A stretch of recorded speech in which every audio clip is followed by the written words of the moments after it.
The opinions expressed in the following podcast are for general informational purposes only and are not intended to provide specific advice or recommendations for any individual or on any specific security or investment product. It is only intended to provide education and entertainment about the financial industry and the stock market. Enjoy. On this episode of Pennies Going In Raw, we have on Marc Randolph, the very first CEO and co-founder of Netflix. Make sure to stick around to the very end to find out how to enter the contest to get 1 whole year of Netflix subscription. Hey, yo, check 1, 2. This is Flavor Flav in the building for the Atlas crew. Atlas Trading, what the fuck is up? There are traders, there are prodigies, and then there's legends. We're up 4%, baby. No way. 4 fucking percent. Buy the fucking dip. Hey, who told me about IDEX? Like, dude, what the fuck? Like, someone just made, like, a lot more money than me on my trade. You find out life's this game of pennies. Did you check the portfolio? Pennies. The margin for error is so small. I bet Warren Buffett never did that. And they out there making money right now off of penny stocks. Them two guys is putting in work to make y'all rich. The pennies we need are everywhere around us. It's time to think big. Pennies Going In Raw. Featuring Dan, Deity at Dips. And Hugh Honey. Produced by Vinny Strokes, baby. This episode is brought to you by Benzinga. Benzinga is our absolute favorite resource to use when we trade. We use it for news scanners. We use it for float checkers. We use it for stock screening. We use it for just about everything, including chat rooms and much, much more. But that's not all they have. They have YouTube as well. Hot Stocks Luke every single day has great guests on, ranging from Ripster to Mia Khalifa to Gary to all the best guests you need to hear from every single day, all day long. So make sure to go check that out. That's youtube.com/Benzinga. And if you look in the replies to this tweet, you will see how to get a discount code for Benzinga Pro. Make sure to go sign up for Benzinga Pro right now. We have a very special guest, Marc Randolph, co-founder of Netflix. How are you today, man? I'm well, thanks. How are you guys doing? Doing great. Doing awesome. We always like to start it off with the beginnings of it. And you actually started by getting a bachelor's in geology. How does one go from rocks to creating one of the largest companies in the world? So first thing you have to know is it was only a Bachelor of Arts in not a Bachelor of Science. So, but the reality is it's actually important because when I chose to be a geology major, it was because not for 1 second did I ever say to myself, oh, I'm going to be a geologist. And I certainly had no interest in being a petroleum geologist, which is what the jobs that were available for people who had an undergraduate Bachelor of Arts in geology. I took that as a major because I thought it was really interesting. I really enjoyed learning about the formation of mountains and the glaciology and hydrology because I spent so much time in the mountains. And the reason it's important, it's not just a throwaway, is that's pretty much how I've treated my entire life. I don't premeditate what I'm going to do in the means of some future objective. Life is way too unpredictable for that. So I go, this is really interesting. I'll pick based on that. Yeah, and then after that, you had all of, like you were just saying, there's no certain like defined path, and you had all of these different ideas with subscription shampoo service, personalized dog food, before finally landing on video rental by mail. What was the process of eventually finding that? Well, at the time, this is not like I was a movie buff where I was, Reed Hastings, my co-founder, and I, we were commuting back and forth to work. We were not like debating who the best French directors were or, who was going to win the Oscar for best cinematography or something like that. We were really just looking for interesting ideas for a company. And the process was that during the commutes, Reed and I carpooled together. He'd pick me up at my house and we'd have about 40 minutes in the car to go to work. And I would pitch ideas.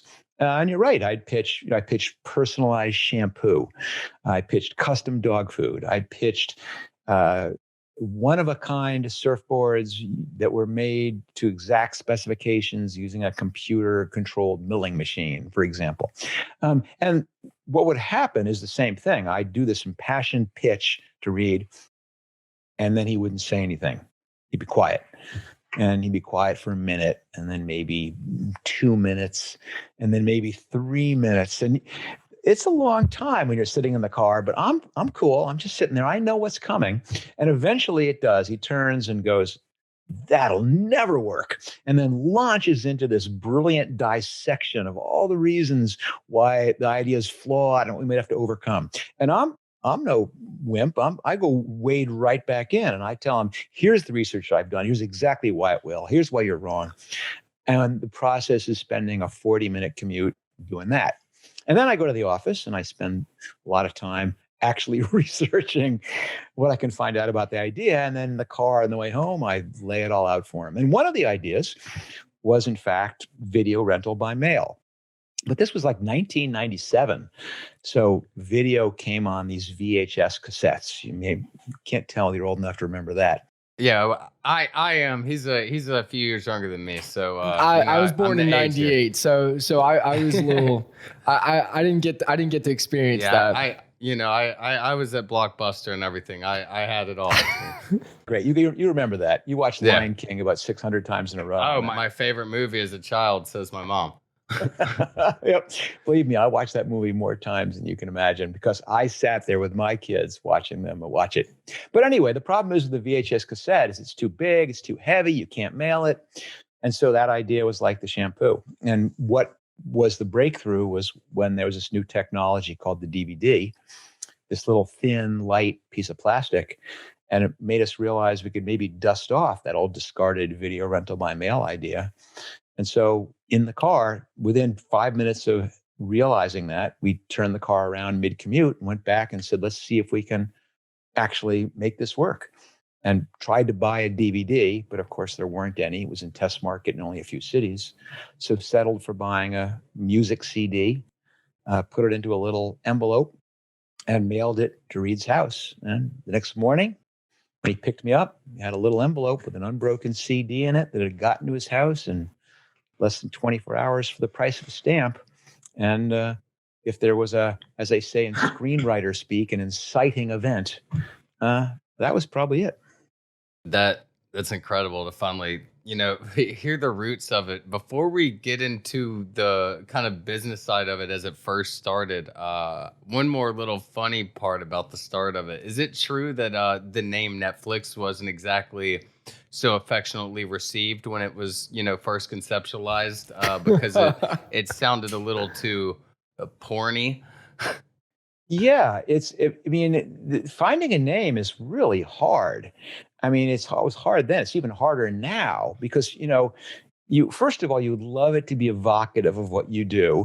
Yeah, no one else can be using it. You have to be able to get the domain name for it and the Twitter handle and the Instagram handle and all this stuff. You can't say something obscene in Serbian or something like that. And so we had this long list of names, the possible names, and all of them, for one reason or another, were falling out. And we had designed it so we had these two columns on the whiteboard to help stimulate our thinking. And one column was words that were evocative of the internet, and one was words that were evocative of movies. And we had all the lines between them. And you're right. When we first were looking at Netflix as one of the choices, people didn't like it because back in the 80s, and you may have seen this on, what's the HBO show, The Deuce, I think it's called, that back at that dawn of that video age, a porno was called the Big X. Yeah, it's called a skin flick, or the plural would be skin flicks. And of course, there was the X rating, which just doubled down on this thing. So you're right. But we couldn't find anything else that worked. And so, like you said, Netflix was a little bit porny, but we went with it. Yeah, and I've never thought of it before as net and flicks. So they're finally got those two together. Yeah, Well, it could have been Webflix. It could have been, NetCine or whatever, something pretentious. We were shocked that pennies going in raw wasn't taken. Personally, we were, when we were doing the trademark, we were so happy that it wasn't taken. Yeah, we've only run into a few issues with, like the New York Times could only call us pennies. We find some issues. So yeah, going a little obscene and provocative, not always the best bet, but we're in too deep now. At least you can spell it. I mean, it's not like, well, oh, no, it's pennies, but there's a silent Y, and then there is a W at the end. And then our domain name is pennies going in raw 4471. Oh, no. Yeah. Yeah. So, Marc, can you speak a little bit about Netflix's original business model? Was this perceived really well? Because I'm assuming that you had multiple raises, multiple rounds. Or were you guys just skinning this on your back? And when you did finally bring investors in, how was this perceived by them? Did they see your vision? Because as you said, they were still test marketing, DVDs. You said that you had sent a CD the first time. So, you were obviously first to market and first to even think of this. So can you kind of walk me through that a little bit? So our original investor was largely Reed. He was my angel investor. He put in 95% of the first round. And only kind of as an afterthought, when Reed was starting to get a little nervous, did we say, let's at least raise from 3 or 4 other people in small amounts, just so we have the discipline of having to be able to pitch and just to make sure we're not completely out of our minds in doing this. And you also have to realize it was a very, very different time. This is 1996, 97.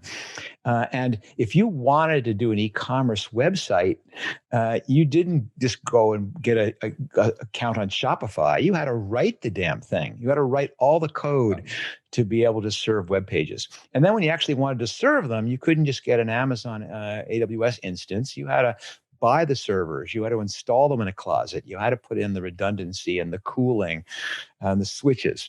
And if you wanted to take payments, you had to write the payment portals rather than using Stripe or PayPal. You get the idea. Yeah. And so there at that first round, not just, we were pitching those first 4 angel investors, there was a lot of hand waving. There's a lot of imagine, if you will. And they're going largely on faith, which is, why then really hard for a 20-something to start a company. It needed someone like Reed and I, who were both in our 30s, who both had a track record of success already, that maybe these guys will figure this out. And now it's different. But even going into the Series A, the premise there was there's an $8 billion video rental category, largely dominated by Blockbuster, who consumers hate. There has to be a better way to do this. We're confident that this newfangled internet thing, which at the time was still a newfangled internet thing, there was not a lot of people doing e-commerce. So the premise that we pitched to the A's was, we think we can disrupt the video rental industry. That we think using the internet, using a single store, using deeper personalization, using virtualized product placement where you can have the same movie in 12 genres, whereas in a video store, you got to pick one, that all those things would allow us to carve away a little bit, $10 million of the $8 billion category. Yeah, that was the premise at the beginning. Yeah. So is that was going to be my next question, was that it really seems like, especially when you went to college, the fact that you weren't going for the degree that you were obtaining, I kind of have this vision that you were always looking for something else. So when you finally came onto this idea, were you like, okay, I'm going to try and build this up as big as I can make it? Or were you still kind of entertaining other ideas? Because I know, some of the guys I talked to, they have 3 different projects going. Or were you looking for the one? Oh, God, no. The complete opposite. I got to slap you down here. I mean, first of all, Netflix is my 6th company. Yeah. So This is not like I'm going, this is the one. And more importantly, I started doing this thing, 35, 40 years ago. Yeah. And back then, they had horses, didn't have cars.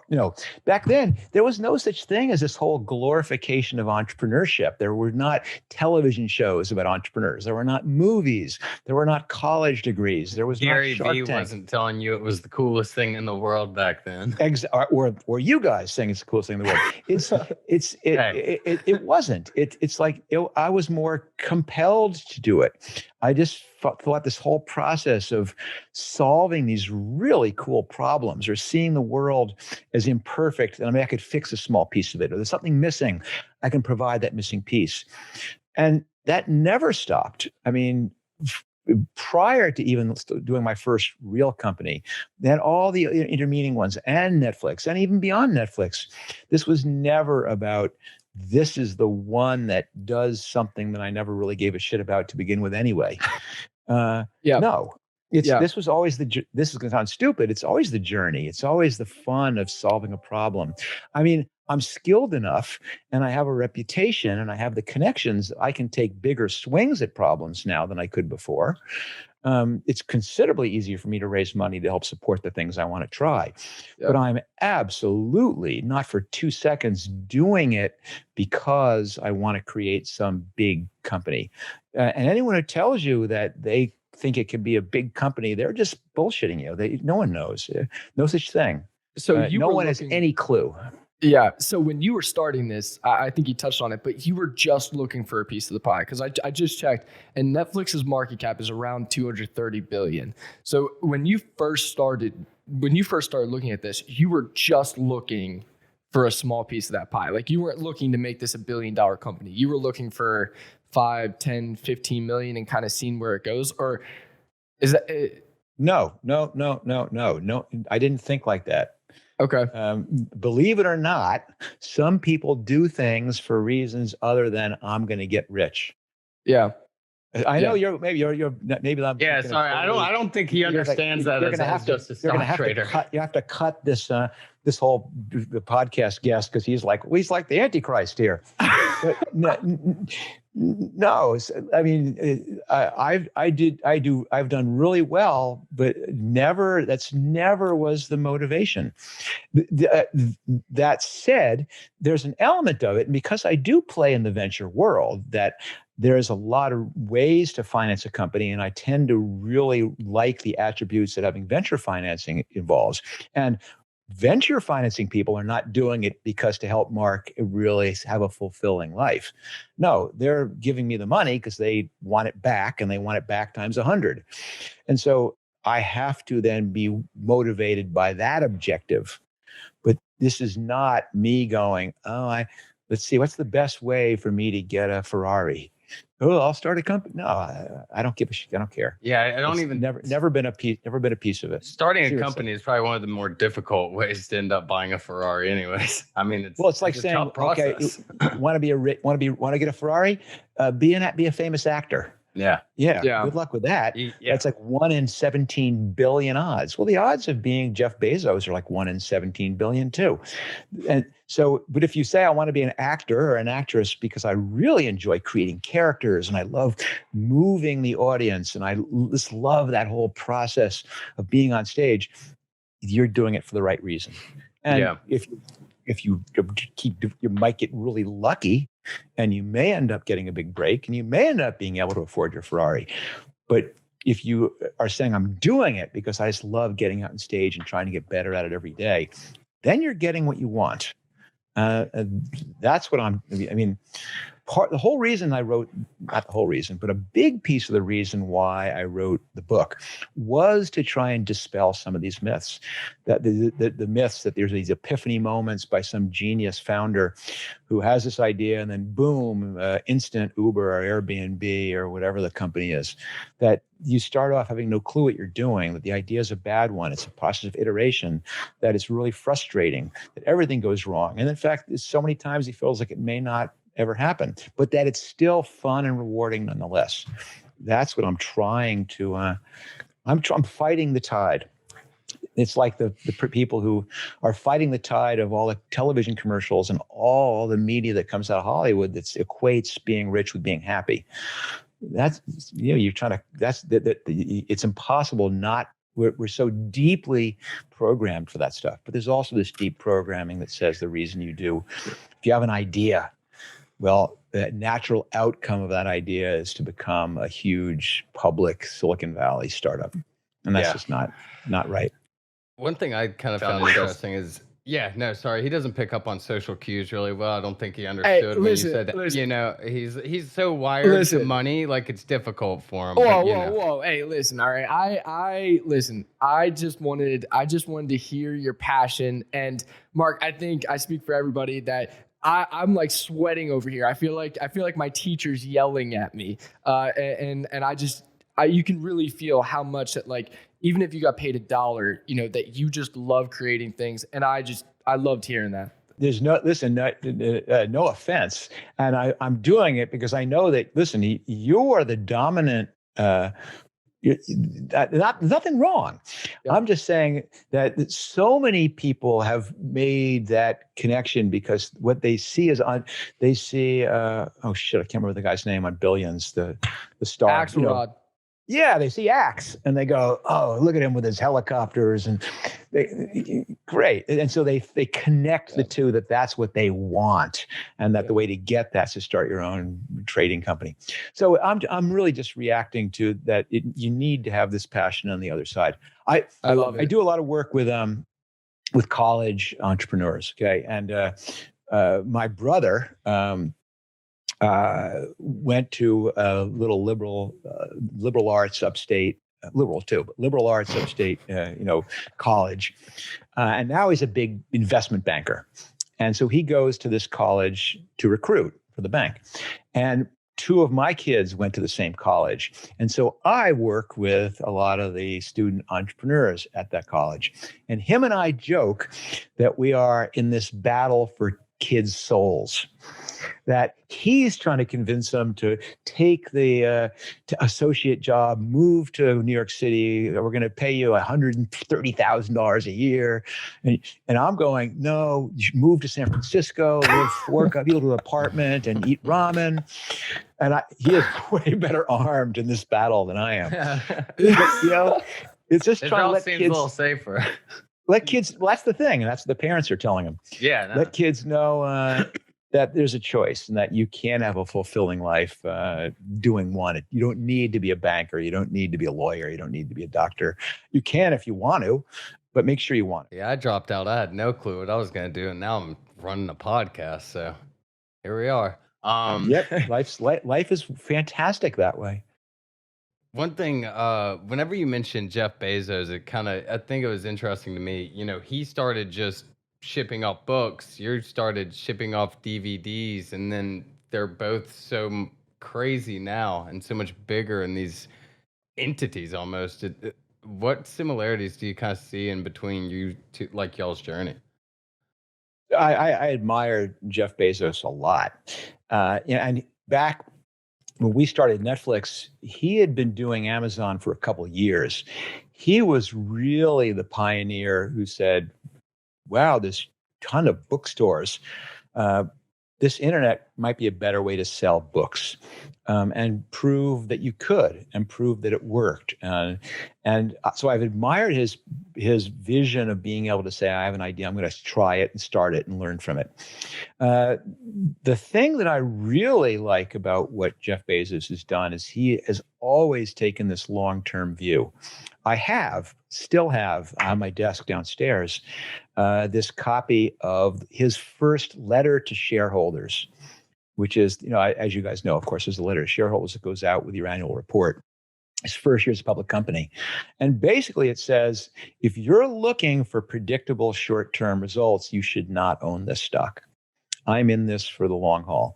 And we're going to do it by doing what's right for our customers, even if it impacts our short-term profits, because we believe that doing right for the customers is ultimately the thing to build a long, large, enduring company.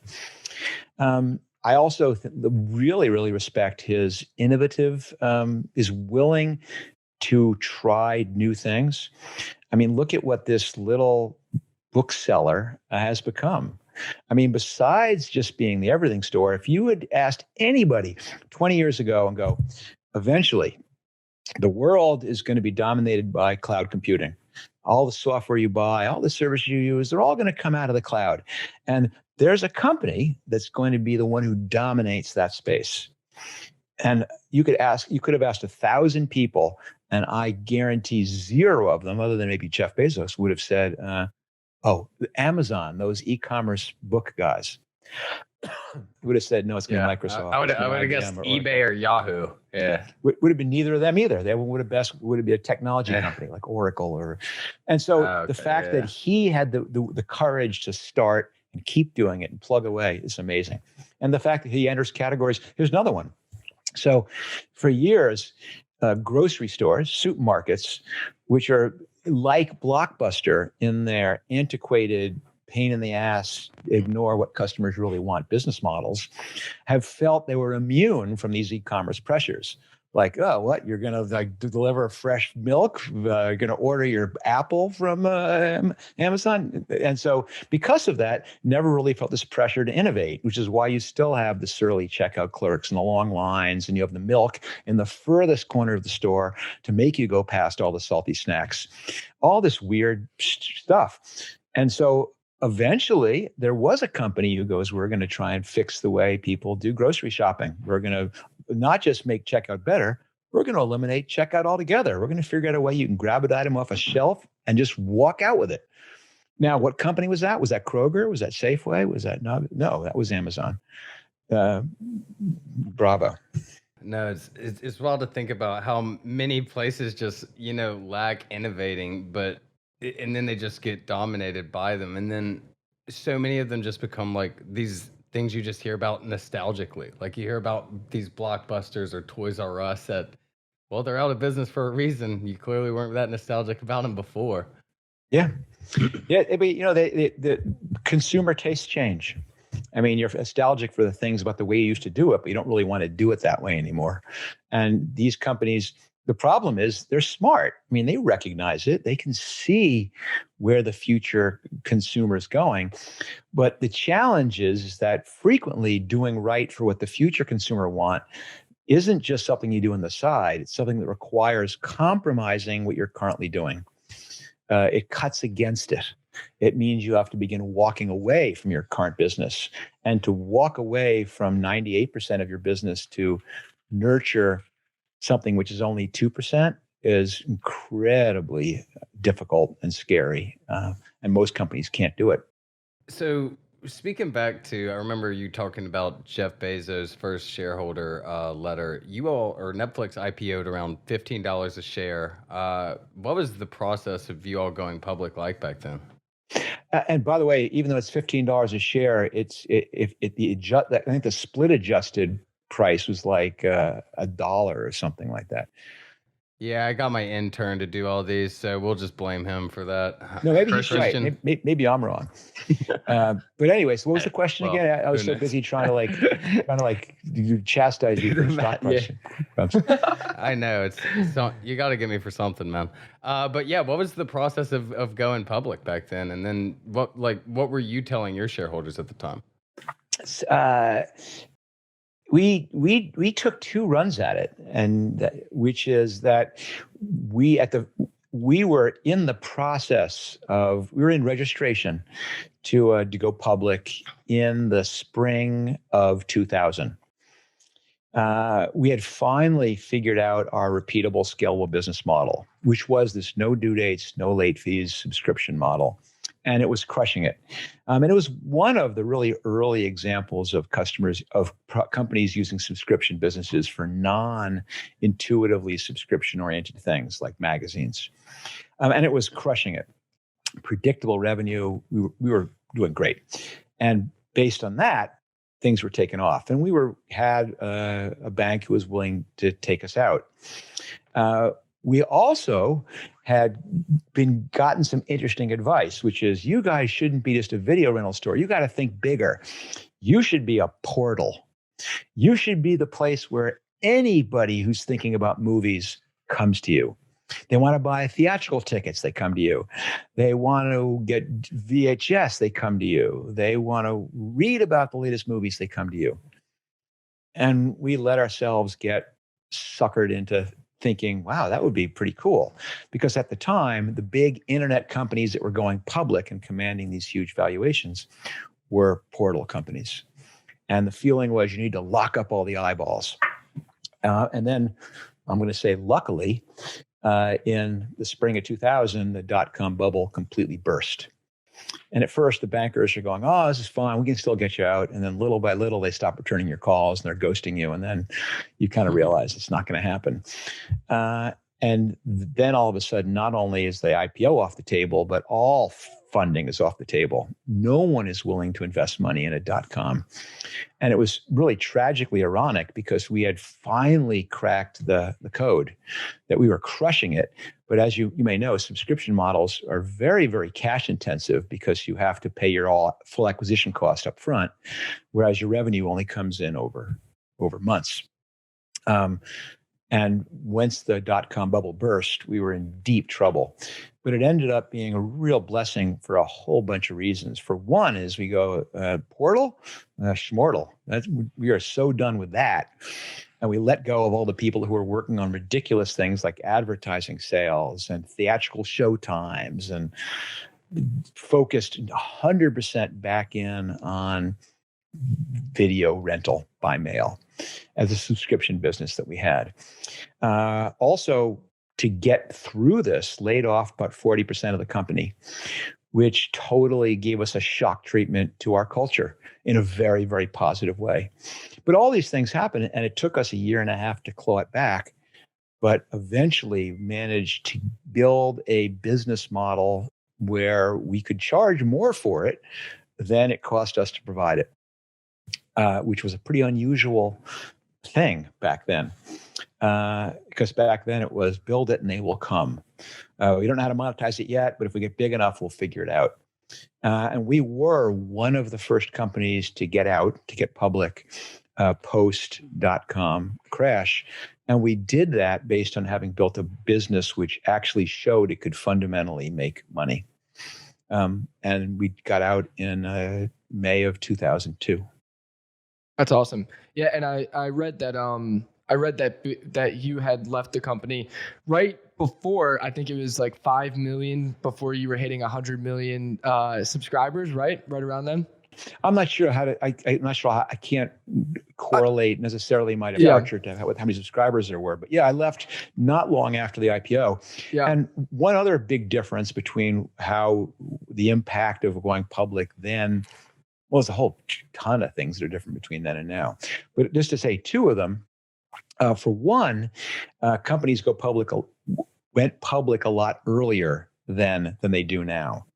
Now there's this sense that you want to retain the growth value for the company, not necessarily for the public investors. And so the longer you can hold on being private, the better. I mean, the company that I did after Netflix, which was Looker Data, we sold for $2.6 billion as a private company. Netflix went public at $300 million valuation. So almost 1/10 the size when it went public. So that's a big difference. The other one, though, is that back then, if you were a founder or you were an insider or you had, founder shares or a lot of equity, there was no way to diversify yourself. The feeling was they wanted the founders to be hungry, that they didn't want them taking money off the table. They wanted them going for the big prize. And although I had had a bunch of successes in my previous 5 startups of various degrees, this was going to be a very different order of magnitude. And I decided I wasn't really comfortable with not being able to diversify. But then there's a much more fundamental reason why I left right around that time, which was that, I'm really, really lucky that I've kind of figured out these 2 important things about myself, which is what I like and what I'm good at. And I'm lucky that they're both the same thing and that it's startup stuff. I love it. I mean, I just love that challenge. We talked about that a little bit earlier, but I'm also pretty good at it. And so what success really is being able to spend your time doing the things you like and you're good at. And at this point in Netflix's trajectory, right around the IPO, Netflix wasn't really a startup anymore. I mean, we had the resources. We had amazing people who were super skilled at what they were being tasked to do. And even though I loved the company, it was my child, I kind of realized my work here is done. Well, I did. Yeah, partly that, but it's partly I'm going, I don't really like what I'm doing. And part of it was I'm not very good at it. And so I go, it's time to get out. And the fact that if I stay, I can't really sell stock. This does not look good for a founder and someone who's a very senior executive to be selling stock. At least then it didn't. Now, of course, you have programmatic selling, which allows founders to get liquidity. But I said, this is the right time. And took about a year to slowly but surely transition all my responsibility to other people in the organization. But I left about 6 months after the IPO. That's such a power move, just being like, okay, I'll start one. I'll get y'all on your feet. Now I gotta go start another one. I'll get y'all going. And what's next, It's awesome just having that talent. It's good you call it a power move. Another one is this guy sucks at running big businesses. So. He's good at starting things. He can't finish much. Exactly right. That's the other way of putting it. I'm fine with either one. Yeah. No, that's really cool. And when we were coming on here, I was looking at that lookup. I was looking at that deal, and that was a massive deal for Google. I mean, that was really cool. It really seems like, you could call it what you want, but wherever you kind of start, it seems like money kind of follows, and it seems like within 5 years you just go boom. And so is there like a process that you follow? Like, do you have somewhat of like a process? I know that's a loaded question, but is there kind of like a secret sauce that you say, hey, by year 3, I want to be here, or year 4, I want to be here, or is it just kind of magic? Can you kind of touch on that? There's absolutely a process, but it's not something that you can map out with that specificity. The process is much more the approach. Let's see, how would I express this? So let's use Looker for a second. Yeah. So when Lloyd Tabb, who was the real technical genius behind Looker, and Ben Porterfield, who was the other person who was working on it, and me, were just like brainstorming, what are we going to do? The vision was that this was going to be a lifestyle business, that we're going to be really kind of cool to have a business run entirely on the web. Everything is self-service. It's one of those things like if you were ordering, Optimizely, and it's like $49, $69, or $90. Best offer is $69, and you self-subscribe. And that was the original vision. So the process is recognizing that you don't know shit, that the product is going to become what it wants to become. The customers are going to want things that you have no clue what they want. You have to follow it where it goes. You have to every single day say, am I providing value for the customer? And the rest will follow. And from the beginning, that's how it works. Each time, each release, every step, you're always saying what works for the customer. And staying focused. The market always decides it. Yeah, the market decides it. And there's a whole bunch of tips and tricks, and you can read about them in the book. Read about them in the book. Yeah, because I share the story at Netflix, but also try and lay out all these tips and tricks that I'm trying to shortcut into here. But so one of them is certainly that. The other one is focus. We were always not trying to do everything at once. You're trying to do things. You're also trying to build it sequentially. That at the beginning, everything's broken. You have a really, really powerful analytics tool, but you do not have things like security and user control and scalability. So you don't try and sell it to a Bank of America. or you don't try and sell it to Aetna. You're never going to, they have too many requirements. And so instead you start off by selling it to venture-backed tech, where the person who's the decision maker is usually the CEO, and it's usually a technical guy. He doesn't care about all the bells and whistles. He just loves this whole new approach to analytics. But eventually, so here's the second part. So you're doing that all the time.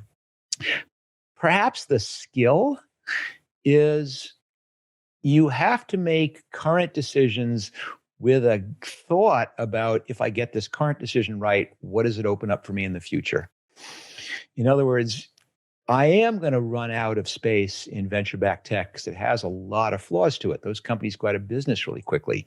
They're going to churn you for things that have nothing to do with you, but have to do with the fact they lost their funding. So the question is, I'm using this as a platform for reference accounts, for revenue, for the fact that I can demonstrate that technically the product works. But I also have to be going, what's next? And how am I setting myself up to make that next step? And that's the skill. And then the playbook is you better get lucky. And certainly with Netflix, we got very lucky. Certainly with Looker, we got very, very lucky. It turns out that this technical product we designed for one thing, something happened in the entire world of analytics and databases that we did not anticipate happening, that all of a sudden made people desperate for this product. And that's what caused the explosion of interest. That's what got the bidding war going between Google and other partners. That's what made it the outcome that it did. But so some element of it is, again, focus, being very strategic about how the first level is setting you up for the right next level, and then putting yourself in a position where you could take advantage of lucky breaks. That's awesome. That's awesome. What do you kind of think about the whole streaming war going on right now? How do you think everyone's handling it? Are there ones handling it better than others? I mean, there's a lot now. First of all, it's not a streaming war because it implies there's a winner and a loser. And I think that we're seeing something different here. So I'll explain in a second. But the reason I said I love it is, listen, Netflix began streaming in 2007, okay? So what's that, 14 years ago? And for almost the entirety of those 14 years, we were the only game in town. Maybe Hulu was there, some other players, but we were it. And you're laughed at, and you thought this is a trivial. This is going to be just a small segment of how people watch movies. And we never believed that was the case. We go, this is how entertainment in the future will be consumed. This is how, not only how it'll be consumed, it's going to be created in an entirely different way to adapt to the way it's being consumed. And so what happens, but about a year and a half ago, begin this process where over the last 18 months, every single major media company has not only entered streaming, but done so in an incredibly aggressive, committed, and in some cases, all-in manner. And so my feeling, rather than saying, oh no, it's competition, I go, oh yes, we have been validated. Is some of the platform like Roku not allowing YouTube TV on it anymore? I feel like you said there's a winner and a loser, but here I'm the loser. I just got the Roku TV and now I can't get YouTube TV on it. Yeah, that's kind of bullshit. And I can't imagine that stuff's not going to sort itself out. But the thing is, what's happening is, as you probably could speak as a user, it's not like you're going to go, I'm only going to use Netflix, or I'm only going to use Disney, or I'm only going to do HBO Plus. No, you're going to do multiple. Maybe you're not going to do all 370 streaming channels, but you're certainly not going to do one. I think the average person right now does 7. And so what's happening is that streaming is now becoming the methodology, and what the loser is going to be is linear television. The cable bundle is in deep trouble. Broadcast television is in deep trouble. And I think what we're going to see over the next 10 years is this gradual shift of viewership moving from one method of watching to another. I think there's plenty of room for Disney to exist alongside of Netflix, to exist alongside of Apple, to exist alongside of Prime. Each of them are bringing very, very different things to the table. And it's not like I only watch Netflix.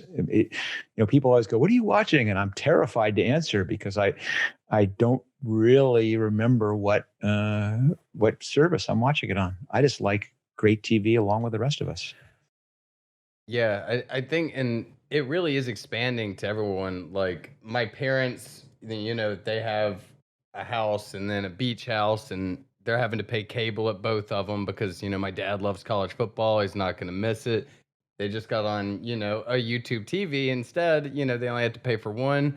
Problem solved. So, as they get easier to use and more user friendly, and the older generation just hops on to and realizes the simplicity of it and accepts change. Oh man, it's gonna be bad for cable. But kind of moving on to because we have to do this. I don't want to do it either, but we just have to. We got to talk about stock stuff. Earlier this year, you said when Bitcoin was at 60,000, you called it overrated, and there's no real reason it's worth this much. Great call, by the way. It's down like 50%. Do you still feel that way? And is it still a good price, or what are we looking at? Okay, so the first thing is, I don't know what I'm talking about. So there's your not a caveat. financial advisor. Yep. Neither do we. Neither are we. Yeah. I'm really good at making it. I am really mediocre at investing it. I rely on people I won't say way smarter than me, but the thing is, I rely on the people who spend all day thinking about it, consuming information, and it is a game where you need to be deeply, deeply informed. Okay, so with that caveat, that this is the words of someone who doesn't know what they're talking about, what scares me about Bitcoin and about most cryptocurrencies is that I don't see any fundamental use case other than speculation and illegality.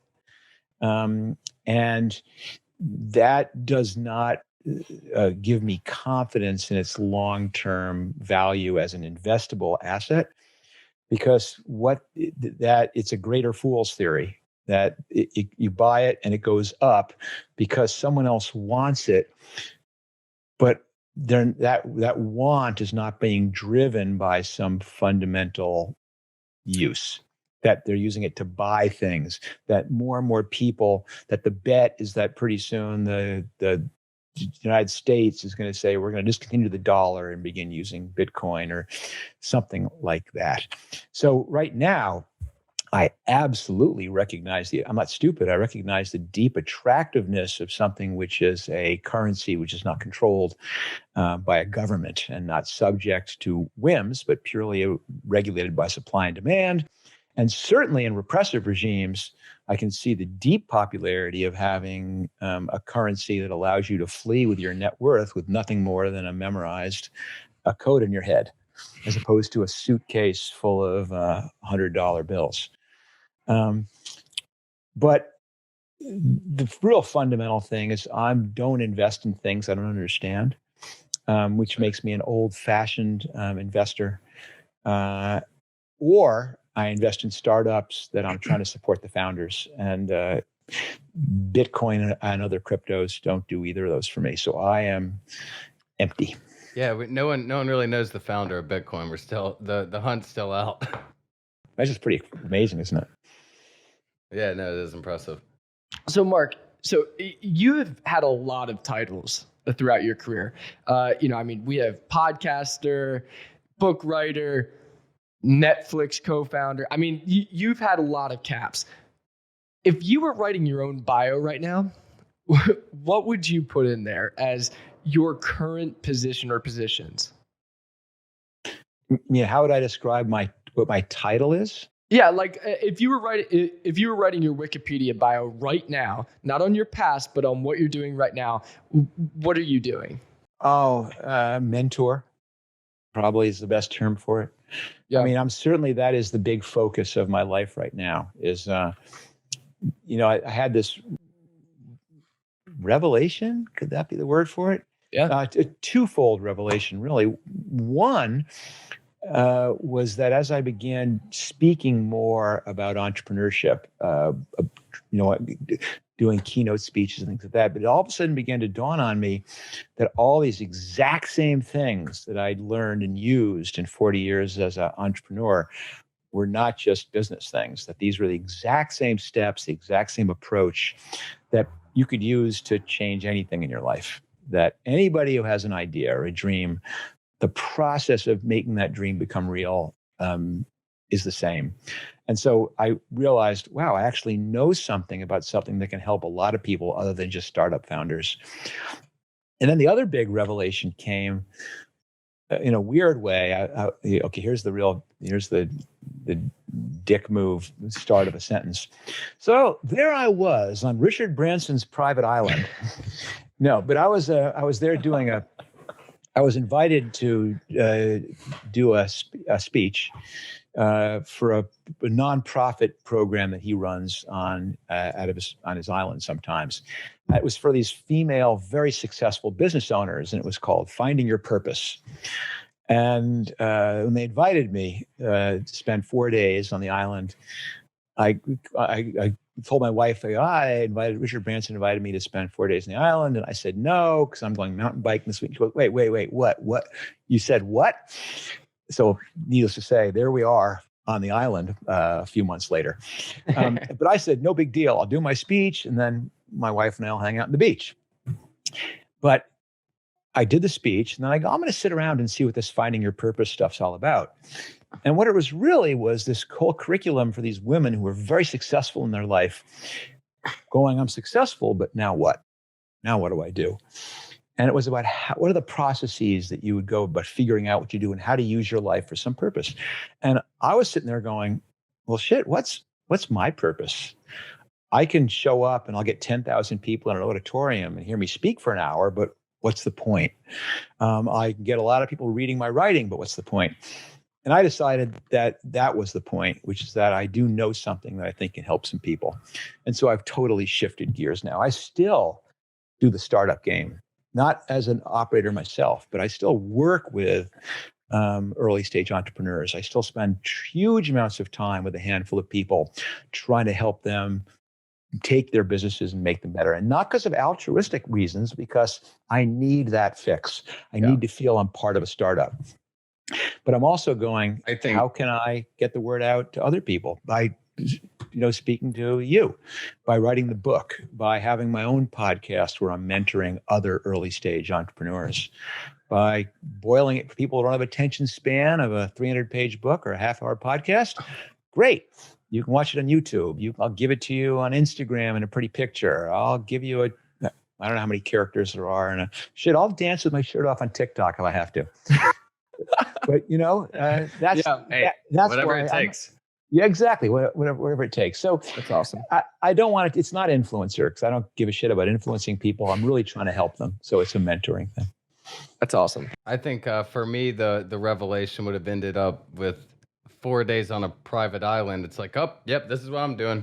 But kind of like to wrap this up, you do have your own podcast called That Will Never Work.